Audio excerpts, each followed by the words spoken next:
Hello, in this video I'm going to show you how to use the sleep built-in function in MetaTrader 5 in MQL5.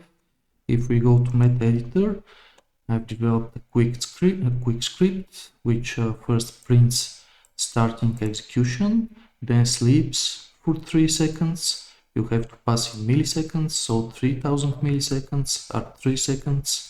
And after that I want to print the second statement which says execution resumed after 3 seconds.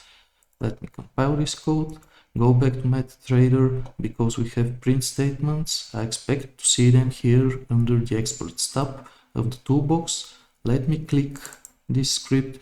You can see that it's starting execution, and after 3 seconds it executes the second line, the second print statement. Thanks for watching, and I'll see you in the next video.